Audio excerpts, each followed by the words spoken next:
Hello बच्चों, स्वागत है हमारे YouTube channel physics with KK Uttam में। और आज हम लोग 11th क्लास की फिजिक्स में कार्य शक्ति एवं ऊर्जा के चैप्टर का आज हम लोग लेक्चर नंबर 5 पढ़ने जा रहे हैं। और आज हम लोग पढ़ेंगे स्थितिज ऊर्जा यानी पोटेंशियल एनर्जी के बारे में। इसके पिछले वाले वीडियो हम लोगों ने गतिज ऊर्जा के बारे में पढ़ा था, ठीक है। तो आज हम लोग पढ़ते हैं स्थितिज ऊर्जा क्या होती है और ये कितने प्रकार की होती है और इसकी गणना हम लोग किस प्रकार से करते हैं, ठीक है। तो आज के वीडियो में हम लोग स्थितिज ऊर्जा की परिभाषा पढ़ेंगे, प्रत्यास्थ स्थितिज ऊर्जा क्या होती है और गुरुत्वीय स्थितिज ऊर्जा क्या होती है, ये विशेष तौर से आज हम लोग इस वीडियो में पढ़ेंगे। तो सबसे पहले स्टार्ट करते हैं हम लोग स्थितिज ऊर्जा की परिभाषा से। तो स्थितिज ऊर्जा का मतलब होता है कि किसी वस्तु की विशेष अवस्था में, जब किसी वस्तु को विशेष अवस्था में ले जाया जाए या उसमें विकृति उत्पन्न की जाए या उसका विन्यास में परिवर्तन किया जाए, तो उसमें जो ऊर्जा होती है उसको हम लोग स्थितिज ऊर्जा कहते हैं। तो परिभाषा आप इस तरीके से लिखिए, आप किसी वस्तु की उसकी विशेष अवस्था से मतलब जैसे कोई वस्तु पृथ्वी तल पर रखी है तो ये इसको सामान्य अवस्था कहेंगे, और किसी ऊंचाई पर रखेंगे तो ये उसकी विशेष अवस्था हो गई, ठीक है ना। जैसे धनुष है, धनुष की जो डोरी होती है सामान्य अवस्था में रहती है हमेशा, लेकिन जब उस पर हम धनुष तीर चढ़ा रख करके उसको खींचते हैं तो ये इसकी विशेष अवस्था हो गई, ठीक है ना। इस प्रकार से जब किसी वस्तु को विशेष अवस्था में ले जाया जाए या उसके विन्यास में परिवर्तन किया जाए, विन्यास परिवर्तन का मतलब उसके अणु का जो व्यवस्थित क्रम है उसमें परिवर्तन किया जाए तो विन्यास में परिवर्तन कहलाएगा, या फिर उसमें विकृति उत्पन्न की जाए, विकृति का मतलब उसके आकार या रूप में परिवर्तन किया जाए, ठीक है ना। जैसे गुब्बारा है, उसको अगर खुला हुआ है और उसको अगर हम दबाते हैं और दबाने के बाद छोड़ देते हैं तो फिर उसकी आकार में पहुंच जाता है, तो ये उसकी विकृति है। नहीं, जब हम दबाएंगे तो उसमें विकृति उत्पन्न हो गई और जैसे छोड़ा तो फिर पूर्ण पोजीशन में आ गया। तो इस तरीके का, जैसे स्प्रिंग है, स्प्रिंग को जब खींचते हैं तो उसमें विकृति उत्पन्न हो जाती है और जब छोड़ देते हैं तो फिर अपनी पूर्ण अवस्था में आ जाता है। जब खींचते हैं तो जो उसमें ऊर्जा इकट्ठा हो जाती है उसको हम लोग स्थितिज ऊर्जा कहते हैं। तो परिभाषा आप सिंपली इस तरीके से लिखेंगे कि किसी वस्तु की उसकी विशेष अवस्था, विन्यास अथवा विकृति के कारण जो ऊर्जा होती है उसे उस वस्तु की स्थितिज ऊर्जा कहते हैं। इसे U से प्रदर्शित किया जाता है, कैपिटल U लिखा है, ठीक है ना। एग्जांपल लिख सकते हैं कहां पर स्थितिज ऊर्जा होती है, तो ऊंचाई में रखी किसी वस्तु में, किसी वस्तु को पृथ्वी तल से कुछ ऊंचाई पर रख दें, ठीक है ना, तो इसमें स्थितिज ऊर्जा संचित हो जाती है। और अगर ऊंचाई से अगर उसको हटाते हैं तो वो गतिज ऊर्जा में कन्वर्ट होने लगती है। तो ऊंचाई पर रखी किसी वस्तु में ऊर्जा जो होगी उसको हम लोग स्थितिज ऊर्जा कहेंगे।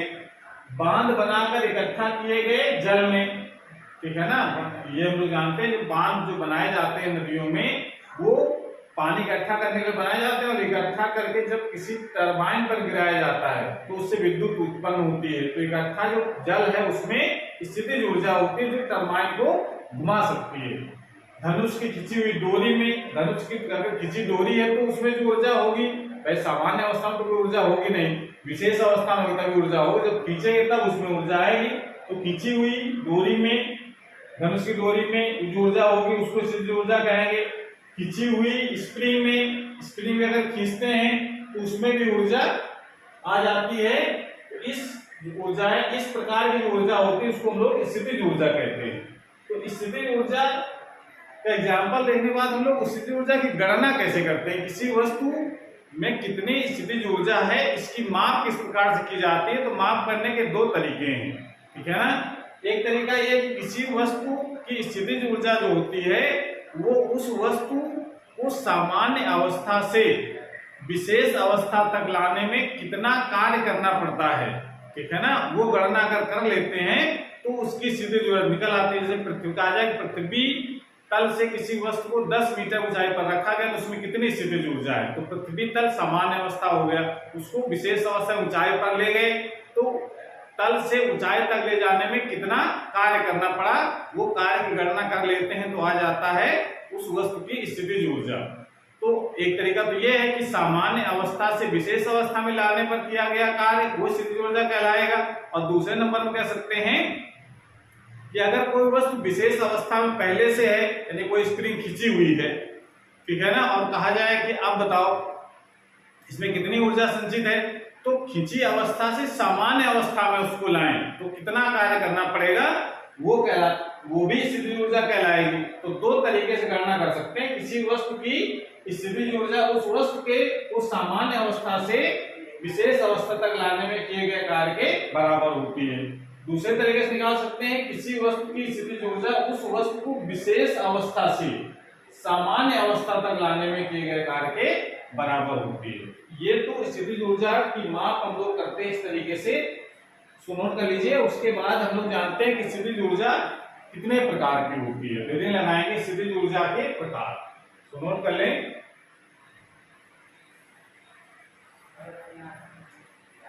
स्थितिज ऊर्जा के प्रकार यानी कितने प्रकार की होती है।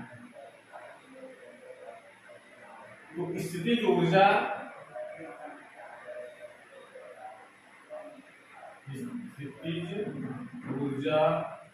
निम्न लिखित प्रकार की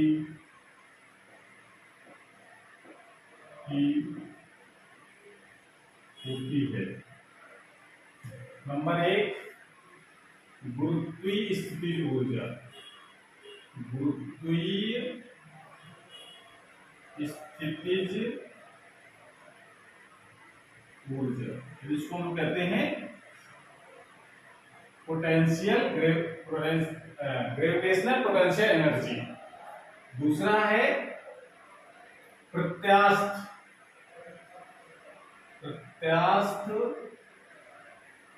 स्थितिज ऊर्जा,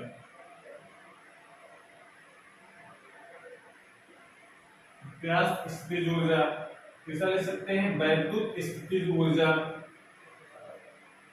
वैद्युत स्थितिज ऊर्जा। और चौथा है वैद्युत स्थितिज ऊर्जा के बाद आता है चुंबकीय स्थितिज ऊर्जा। और भी लिख सकते हैं, और भी प्रकार है, लेकिन मुख्यतः इतने प्रकार की ऊर्जा हमको पढ़नी है, ठीक है ना।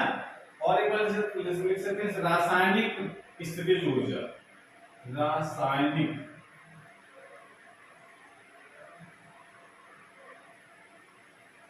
स्थितिज।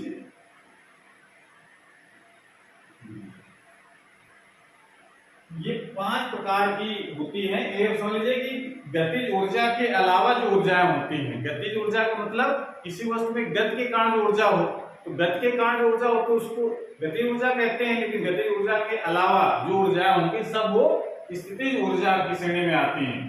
Gravitational potential energy, elastic potential energy, electrical potential energy, magnetic potential energy और केमिकल पोटेंशियल एनर्जी। ये 5 प्रकार की ऊर्जाएं मुख्यतः हम लोग देख रहे हैं, जिसमें से जो 11th क्लास के सिलेबस में है वो है गुरुत्वीय स्थितिज ऊर्जा और प्रत्यास्थ स्थितिज ऊर्जा। और ये जो ऊर्जाएं आगे जो लिखी गई हैं 3, 4, 5 नंबर की, ये हम लोग अगली वाली क्लास में पढ़ेंगे, 12th क्लास में है इसके बारे में, ठीक है। तो हेडिंग लगाइए, पहले लोग पढ़ते हैं गुरुत्वीय स्थितिज ऊर्जा के बारे में। गुरुत्वीय स्थितिज ऊर्जा,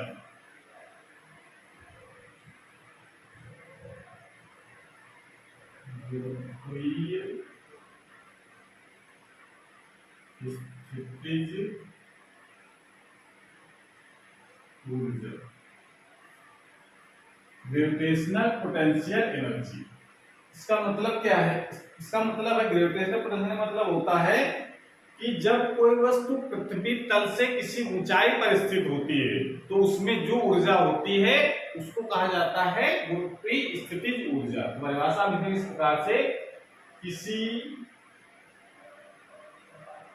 वस्तु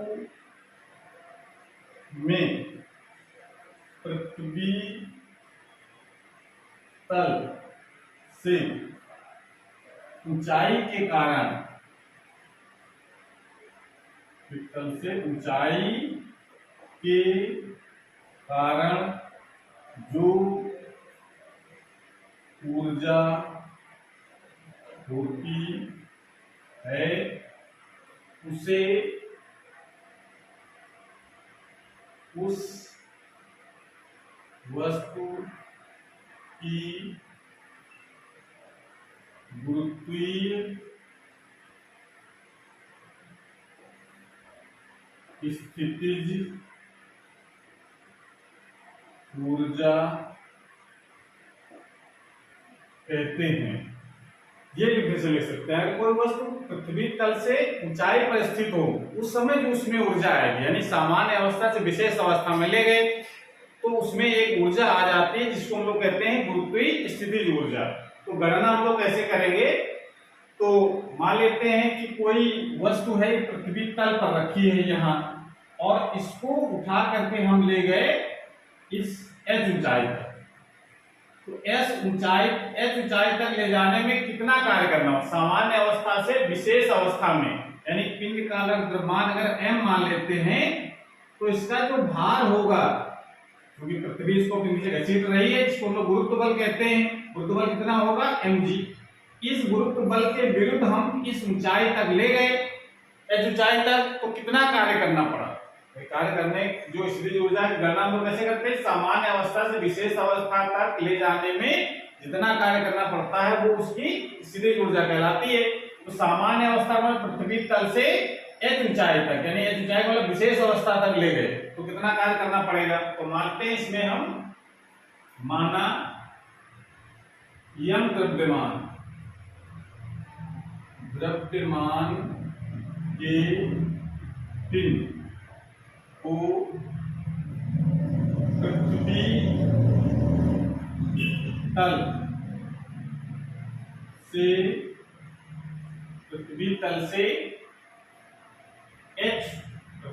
से गुरुत्व बल mg, गुरुत्व बल कौन सा बल होता है, भार के बराबर होता है। पृथ्वी जिस बल से किसी वस्तु को अपने आकर्षित करती है उसे गुरुत्व बल या भार कहते हैं। तो माना m द्रव्यमान के पिंड को पृथ्वी तल से गुरुत्व बल के विरुद्ध h ऊंचाई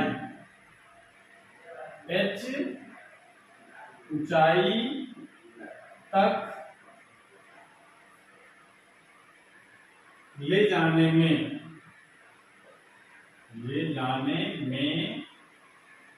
किया गया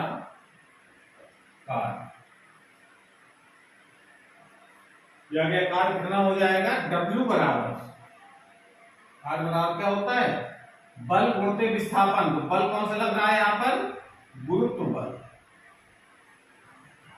तो गुरुत्व बल अलग नीचे की ओर लग रहा है, हमको ले जाना है उसके ऊपर की ओर। तो ऊपर की ओर ले जाएंगे तो गुरुत्व बल के बराबर ही ऊपर तरफ बल लगाना पड़ेगा, तभी वस्तु जाएगी। तो गुरुत्व बल हमको पता है, तो ऊपर तरफ उतना ही बल लगाएंगे और इसकी ऊंचाई कितनी हो जाएगी, h। तो कार्य कितना निकल आएगा, गुरुत्व बल होगा mg और इंटू h, ये आ जाएगा। जितना कार्य करना पड़ेगा यही कार्य पिंड में स्थितिज ऊर्जा के रूप में संचित हो जाएगा। तो यही कार्य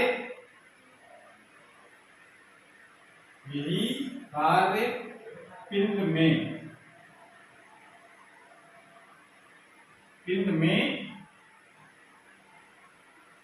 गुरुत्वीय स्थितिज ऊर्जा के रूप में संचित हो जाता है। अर्थात पिंड की गुरुत्वीय स्थितिज ऊर्जा अर्थात पिंड की गुरुत्वीय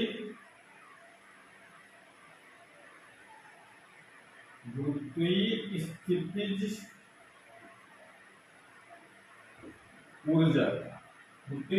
ऊर्जा U बराबर हो जाएगा W के, और W का मान हम लोग निकाला है mgh के बराबर। ये इसकी ऊर्जा निकल आएगी।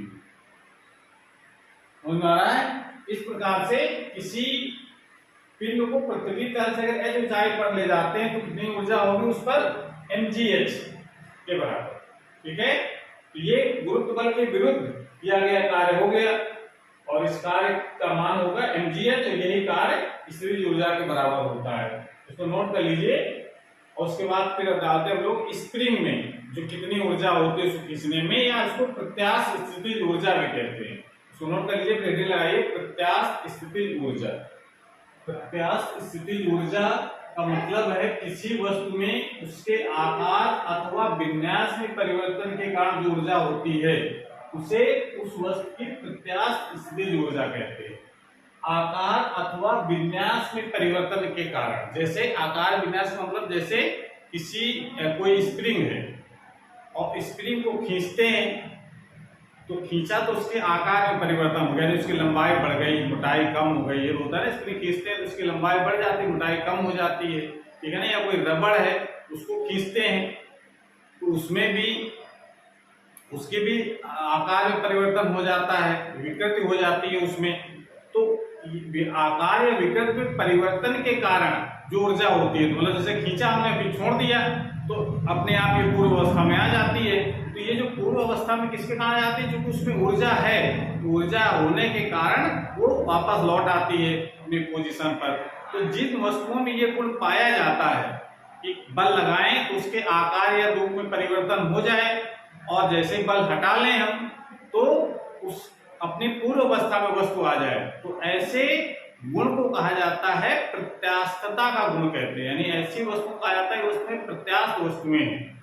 ठीक है ना। प्रत्यास्थ वस्तुओं की विशेषता होती है कि अगर प्रत्यास्थता का गुण है तो जैसे ही हम उस पर बल लगाते हैं तो उसके आकार में परिवर्तन तो हो जाता है, लेकिन आंतरिक बल उस पर उत्पन्न हो जाता है कि जैसे हम बाहर वाला बल हटा लेते हैं तो आंतरिक बल उसको पूर्व पोजीशन में लौटा लेता है। तो जो आंतरिक बल उत्पन्न हो जाता है जो उस वस्तु को अपनी सामान्य अवस्था में लाने का प्रयत्न करता है या ले आता है, उस बल को कहा जाता है प्रत्यानयन बल कहते हैं, रीस्टोरिंग फोर्स जिसमें कहते हैं। तो उस प्रत्यानयन बल वो पूर्व अवस्था में लाने का काम करता है। तो इसका मतलब जैसे स्प्रिंग को खींचेंगे हम या प्रत्यास्थ वस्तु को खींचेंगे, प्रत्यास्थ वस्तु का मतलब जो खींचने से आकार या रूप परिवर्तन हो जाए, वस्तु पर अगर हम वो बल हटा लें, उस बल का नाम होता है विरूपक बल। ठीक है ना। जो आकार रूप में परिवर्तन कर देता है उसको विरूपक बल कहते हैं। तो विरूपक बल अगर हटा लें तो वस्तु अपनी पूर्व अवस्था में लौट आए। तो जिन वस्तु में ये गुण पाया जाता है उसको हम लोग कहते हैं प्रत्यास्थता का गुण है इस वस्तु में, और जिनमें ये गुण नहीं पाया जाता है वो प्रत्यास्थ वस्तु में नहीं होती, अप्रत्यास्थ वस्तु में कहते हैं उनको। तो स्प्रिंग प्रत्यास्थ वस्तुओं की श्रेणी में आता है, रबड़ है वो भी प्रत्यास्थ है। ठीक है ना। तो प्रत्यास्थ वस्तुओं के आकार या रूप में परिवर्तन के कारण जो ऊर्जा होती है उसको हम लोग क्या कहते हैं, प्रत्यास्थ स्थितिज ऊर्जा। तो जैसे स्प्रिंग के लिए हम लोग गणना करें कि स्प्रिंग में कितनी ऊर्जा होगी अगर उसको हम खींचते हैं तो। ठीक है ना। तो गणना हम कैसे बताया हमने, माप स्थितिज ऊर्जा कैसे करते हैं हम लोग, सामान्य अवस्था से विशेष अवस्था में लाने में किया गया कार्य निकाल लें। तो अगर हम मान लेते हैं स्प्रिंग हमारे पास है और वो सामान्य अवस्था में कितनी लंबी है, ठीक है ना, यानी कह सकते हैं कि उसके आखिरी छोर पर एक पिंड बना है जो ये मान लेते हैं सामान्य अवस्था में उसका विस्थापन कितना है 0, यानी x बराबर 0 है। तो इस पर कोई बल कार्य नहीं कर रहा है। लेकिन जब स्प्रिंग को हम खींचेंगे, इसी स्प्रिंग को हम खींच दें तो ये लंबाई इसकी बढ़ जाएगी और बढ़ करके ये पिंड कहां पहुंच जाएगा, यहां पर। जब यहां पहुंच जाएगा, मान लीजिए यहां पहुंच गया ये पिंड, तो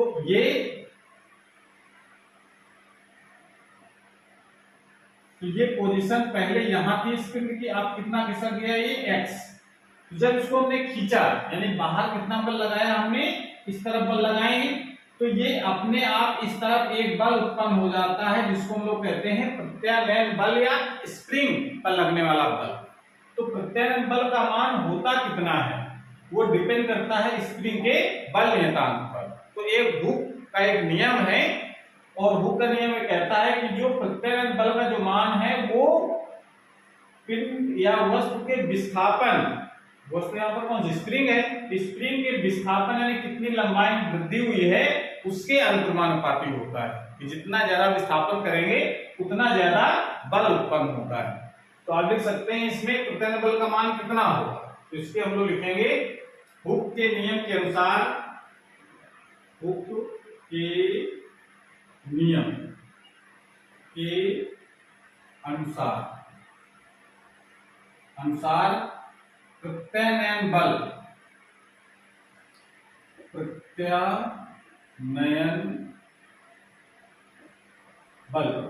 रिस्टोरिंग फोर्स, जो जैसे उसको खींचा हमने और खींच करके उसको छोड़ दिया तो पूर्व अवस्था में लौट आई, तो लौटाने बल कौन सा लग रहा है, लौटाने वाला ये प्रत्यानयन बल, ठीक है ना। इसका मान कितना होगा, तो ये हुक ने बताया है। तो हुक के नियम के अनुसार प्रत्यानयन बल स्प्रिंग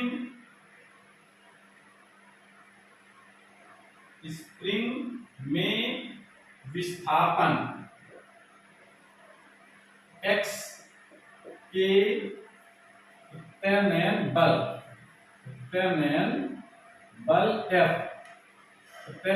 F स्प्रिंग में विस्थापन x के अनुक्रमानुपाती होता है। तो मेथड का मान कैसे लिखेंगे, F डायरेक्टली प्रोपोर्शनल होगा x के, लेकिन माइनस और लगाते हैं, इसमें माइनस से लगाते हैं कि जो विस्थापन जिस दिशा में होगा उसके विपरीत दिशा में बल कार्य करेगा। अगर स्प्रिंग इस दिशा में खींच रहे हैं तो बल इस दिशा में लगेगा, ठीक है ना। स्प्रिंग जब खींचते हैं इस दिशा में तो बल इस दिशा में लगेगा, उसके अपोजिट। अगर स्प्रिंग को दबा रहे हैं, मान लो स्प्रिंग को हम दबाएं इसको, तो दबाएंगे इस तरफ तो प्रत्यानयन बल लगेगा दूसरी तरफ। तो जो विस्थापन के विपरीत होने के कारण यहाँ पर माइनस, और इस चिन्ह को जब हटाते हैं समानुपाती चिन्ह को, तब यहाँ पर एक बराबर और एक कांस्टेंट लगाया जाता है, और वो कांस्टेंट की वैल्यू होती है k, जहां k जो है, जहां k स्प्रिंग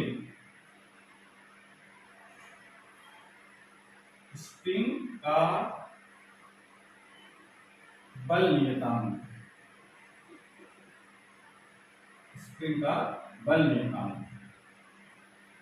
ये इतना बल लग रहा है उसको वापस लाने में। तो अगर वापस लाने में लग रहा है तो उसको खींचने में कितना बल लगाना पड़ेगा, तो इसी के बराबर और विपरीत दिशा में बल लगाएंगे, ये वाय बल F डैश मान लेते हैं। तो वाय F डैश का मान कितना होगा, तो इसका मतलब इस बल के विरुद्ध खींचने में कितना कार्य करना पड़ेगा, ठीक है ना। तो इसका मतलब जितना बल इस तरफ लग रहा है उसके अपोजिट अगर बल लगाना है, तो अगर इस तरफ लग रहा है माइनस के एक्स, उस तरफ क्या लगेगा प्लस करके एक्स, यानी माइनस एफ हमको बल उतना ही लगाना पड़ेगा, ठीक है ना। तो वस्तु या स्प्रिंग ये इस तरफ विस्थापित हो जाएगी। तो लिख सकते हैं इसमें प्रत्यानयन बल, सुनो पहले उसके बाद फिर आगे।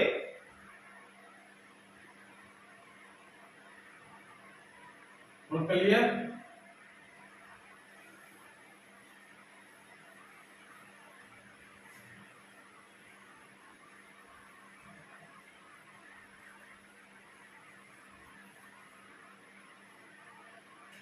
प्रत्यानयन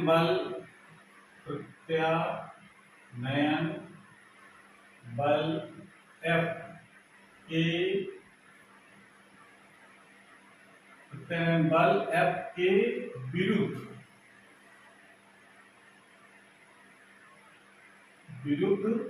स्प्रिंग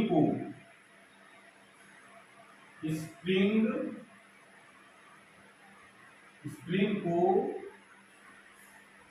dx सूक्ष्म विस्थापन करेंगे इस तरह, ठीक है ना। चूंकि एक चीज देखे, हम लोग कार निकालने के लिए अगर बल दूरी पर डिपेंड करता है, इसको हम लोग परिवर्ती बल कहते हैं। कार वाले टॉपिक पढ़ चुके हैं। कार्य निकालने के दो तरीके हैं, तो कांस्टेंट बल के कारण कार्य निकाला जाए, नियत बल के कारण, या परिवर्ती बल के कारण। चूंकि बल यहाँ परिवर्तित है, जैसे जैसे विस्थापन बढ़ाएंगे x का मान बदलेगा, तो पर जो कार्य निकालेंगे वो साधारण बल बोलते विस्थापन से नहीं निकलेगा। अगर परिवर्ती बल है तो समाकलन विधि से हम लोग कार्य ज्ञात करते हैं। तो समाकलन विधि लगाने के लिए पहले हम सूक्ष्म विस्थापन से कार्य निकालेंगे, फिर समाकलन करेंगे।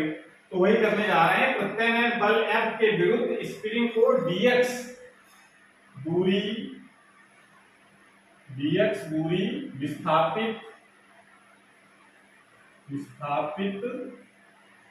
करने में किया गया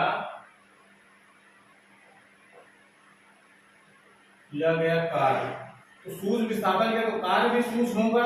dw बराबर बल गुणित विस्थापन, और बल चूंकि विस्थापन के विपरीत है इसलिए माइनस है। भाई ये जो F है वो इस दिशा में लग रहा है, आपको विस्थापन करना उस दिशा में, तो उस बल के विरुद्ध अगर विस्थापित करना है तो उतने ही बल के बराबर और विपरीत दिशा में लगाना पड़ेगा, ठीक है ना। तो माइनस कर लिया हमने इंटू dx। dw बराबर, अभी आप की वैल्यू लगा देंगे तो माइनस F की वैल्यू हो जाएगी माइनस kx और dx।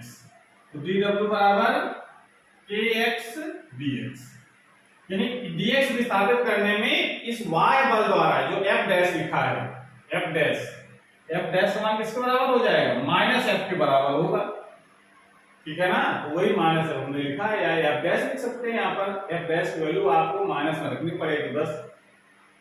तो dw बराबर minus f into x dx, इसको सॉल्व किया तो आ गया dw बराबर kx dx। अब जरा देखो इसमें इतना तो सूक्ष्म विस्थापन कितना करना है हमको, 0 से x तक। तो स्प्रिंग को x बराबर 0 से x बराबर x तक विस्थापित करने में किया गया कुल कार्य इतना हो जाएगा। कुल कार्य W बराबर हो जाएगा, समाकलन करेंगे dw का, और लिमिट कहां से कहां रखेंगे, 0 से x तक की लिमिट, और उसको समाकलन कराएं। तो dw की वैल्यू कितनी है, समाकलन 0 से x, dw का मान है kx dx। समाकलन करेंगे तो x के कांस्टेंट है, इसको बाहर हो जाएगा। x का समाकलन क्या होता है, x स्क्वायर बाई 2, और लिमिट लगा देंगे 0 से x। समाकलन फार्मूला पता है ना, समाकलन x की पावर n dx बराबर होता है x power n plus 1 upon n plus 1। n की वैल्यू कितनी यहाँ पर है, 1 प्लस 1 2 हो गया, बटे 1 प्लस 1 2 यहाँ पर भी हो गया, ठीक है। लिमिट लगा देंगे इसकी, w बराबर हो जाएगा x की जगह x और kx की जगह 0, बीच में माइनस, तो k इसको लिख सकते हैं x स्क्वायर बाई 2 माइनस 0, या w बराबर लिख सकते हैं 1/2 ax स्क्वायर। इतना कार्य करना पड़ेगा स्प्रिंग को x दूरी विस्थापित करने में, और यही कार्य स्प्रिंग में प्रत्यास्थ स्थितिज ऊर्जा के रूप में संचित हो जाता है। इसको नोट कर लीजिए।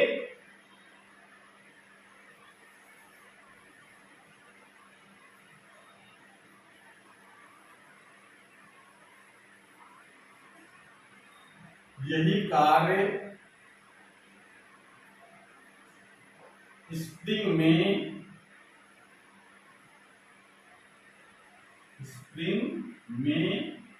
प्रत्यास्थ स्थितिज ऊर्जा के रूप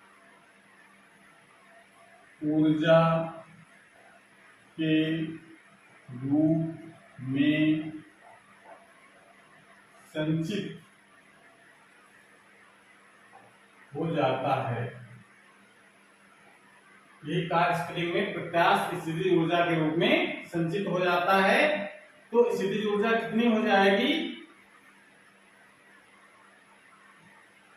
U बराबर हो जाएगा W, ठीक है ना। यानी स्प्रिंग में प्रत्यास्थ स्थितिज ऊर्जा U के रूप में संचित हो जाती है। तो U बराबर W, और U बराबर W की वैल्यू हो जाएगी 1/2 kx स्क्वायर। ये फार्मूला आपको रखना है। स्प्रिंग में कितनी स्थितिज ऊर्जा होती है, 1/2 kx स्क्वायर, जहां k है स्प्रिंग का बल नियतांक, x है विस्थापन, ठीक है। इस प्रकार से हम स्प्रिंग में स्थितिज ऊर्जा की गणना कर सकते हैं कितनी होगी, ठीक है। इसको नोट कर लीजिए। और ये फिगर भी बना लेंगे। तो आज क्लास हमारी पर समाप्त होती है।